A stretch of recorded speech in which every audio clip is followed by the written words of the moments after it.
जय श्री नारायण हरि। श्री नारायण विष्णु भगवान की जय। अध्याय 6। श्री नारद जी बोले, भगवान गोलोक में जाकर क्या करते हैं? हे पाप रहित मुझ श्रोता के ऊपर कृपा करके कहिए। श्री नारायण बोले, हे नारद, पाप रहित अधिक मास को लेकर विष्णु भगवान के गोलोक जाने पर जो घटना हुई वह हम कहते हैं, सुनो। उस गोलोक के अंदर मणियों के खंभे से सुशोभित सुंदर पुरुषोत्तम के धाम को दूर से भगवान विष्णु देखते हुए बोले।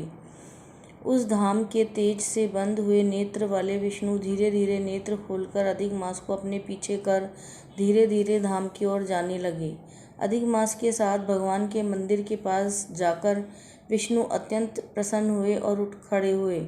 द्वारपालों से अभिनंदित भगवान विष्णु पुरुषोत्तम भगवान की शोभा से आनंदित होकर धीरे धीरे मंदिर में गए और भीतर जाकर शीघ्र ही पुरुषोत्तम कृष्ण को नमस्कार करते हुए बोले।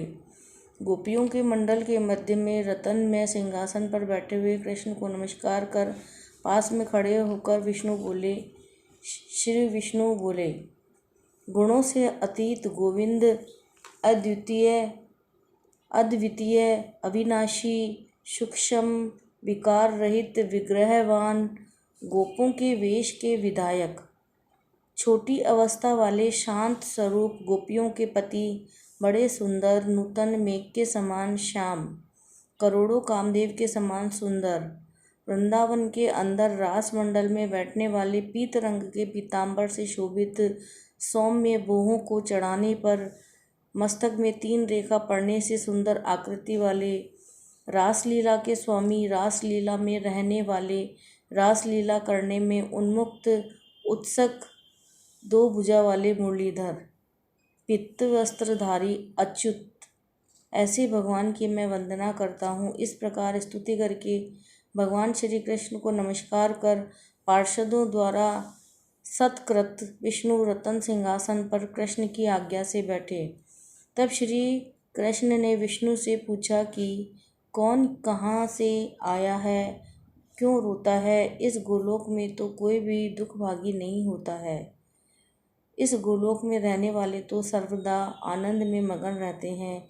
ये लोग तो स्वप्न में भी दुष्ट वार्ता या दुख भरा समाचार सुनते ही नहीं। अतः हे विष्णु, यह क्यों कांपता है और आंखों से आंसू बहाता है? दुखित हमारे सम्मुख किस लिए खड़ा है?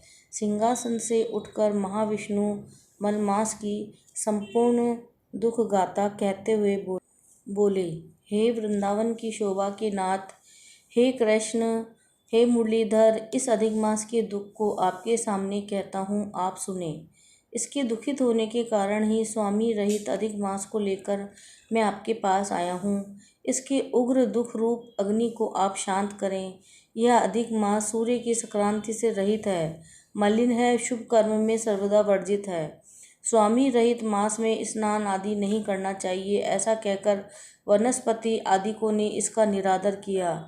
द्वादश मास, कला, शरण, अयन, संवत्सर आदि शिविरों ने अपने अपने स्वामी के गर्भ से इसका अत्यंत निरादर किया। तैयार हुआ तब अन्य दयालु व्यक्तियों द्वारा प्रेरित होकर हे ऋषिकेश, शरण चाहने की इच्छा से हमारे पास आया है।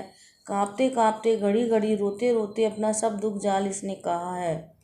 इसका यह बड़ा भारी दुख आपके बिना टल नहीं सकता है। अतः इस निराशा का हाथ पकड़कर आपकी शरण में लाया हूँ। दूसरों के दुख आप सहन नहीं कर सकते हैं, ऐसा वेद जानने वाले लोग कहते हैं। अतएव इस दुखित को कृपा करके सुख प्रदान कीजिए। हे जगतपते, आपके चरण कमलों में प्राप्त प्राणी शोक का भागी नहीं होता है, ऐसा वेद जानने वालों का कहना है। वो कैसे मिथ्या हो सकता है?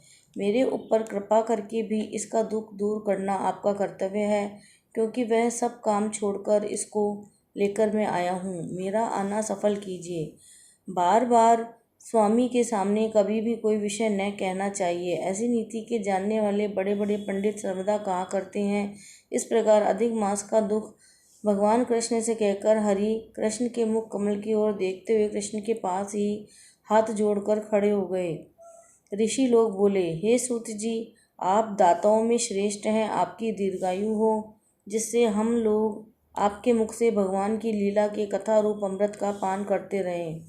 हे सूत, गोलोकवासी भगवान कृष्ण ने विष्णु के प्रति फिर क्या कहा और क्या किया इत्यादि लोकापकारक विष्णु कृष्ण संवाद सब आप हम लोगों से कहिए। परम भगवत भक्त नारद ने नारायण से क्या पूछा, हे सूत, इसको आप इस समय हम लोगों से कहिए।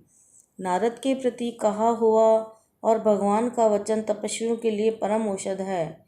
इति ब्रह्म नारदीय पुराणे पुरुषोत्तम मास महात्म्ये श्री नारायण नारद संवादे पुरुषोत्तम विज्ञप्ति नाम षष्ठो अध्याय समाप्त। श्री कृष्ण गोविंद हरे मुरारी, हे नाथ नारायण वासुदेव।